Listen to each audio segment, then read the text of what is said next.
Hi everybody, it's Em. Today I'm going to cover how to make and save money for ages 8 through 13 and older. There's just one quick thing I'd like to say first, and that is I want you guys to understand that some of these money-making ideas may not be suitable for your age, or it may not be okay with your parents. So please go over any of these ideas that you are interested in with your parents before attempting any of these jobs. So since this video is kind of long, I'm going to give you guys two links. This link will take you to the how to make money part of the video, and this link goes to the how to save money part of the video.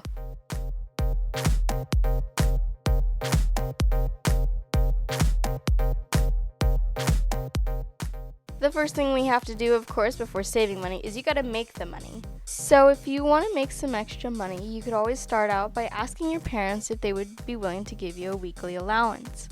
But if they don't like that idea, you could always try one of these job ideas. Or if you already have a weekly allowance and you want to make some extra money, then you can always, once again, choose one of these job ideas. So this video has multiple job ideas, so please click one of these links that has your age and it will take you to the part of the video where there are jobs that will suit your age.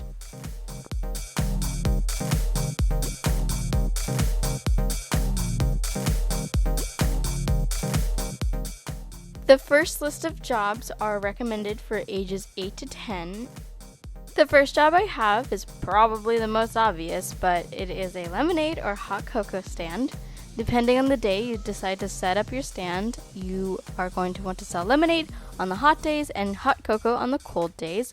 With your lemonade or hot cocoa, I recommend that you make at home your very own cupcakes or cookies to go with the drinks. So I would price my lemonade at 25 cents and the treats at an extra 50 cents. The second job I have on the list is to create cards. You could do greeting cards, you could do birthday cards, and then you could sell those cards to your family and friends. Another obvious job idea is to ask your parents for extra jobs. These extra jobs could include scrubbing the floor, pulling weeds, raking leaves, or something else. Like I said, ask your parents to see what kind of extra jobs they'd like you to do for them. So this job is going to require the help from your parents, and that is to set up a garage sale. You and your parents could sell old things that you guys don't use anymore. For the garage sale, you could gather up some movies, books, games, and old toys that you don't play with anymore. If you are a really good artist, you could probably sell your drawings.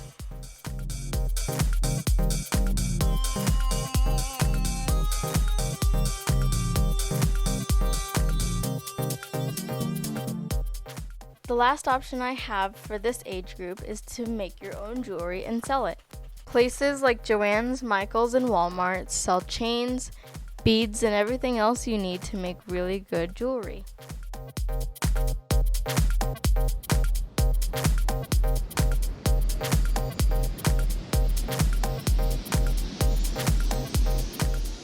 Okay, so now these jobs are for ages 11 and 12, so like preteen. Aside from making a business, creating cards, doing extra chores, garage sales, drawings, and jewelry maker, 11 or 12 is a suitable age for becoming a mother's helper. A mother's helper isn't exactly like babysitting. If you become a mother's helper, that means the mom stays home and you still take care of the kid and earn money. In babysitting, the mom leaves and you take care of the kids alone. 11 and 12 is also a good age to wash cars. You could wash a family member's car, you could wash a neighbor's car, you could wash a friend's car, just somebody who needs their motor vehicle cleaned. So I think you could earn a little extra money aside from just cleaning outside of the car. You could also go inside and take out the trash that's from inside the car, and you could also vacuum the car. The last job idea that I have for this age group is to become a dog walker. You could start a dog walking business. Okay, we're finally at the recommended jobs for ages 13 and up. In addition to making a lemonade stand, creating cards, doing extra chores, a garage sale, drawing, jewelry maker, babysitter or mother's helper, car washer, and dog walker, 13-year-old and older could become a photographer.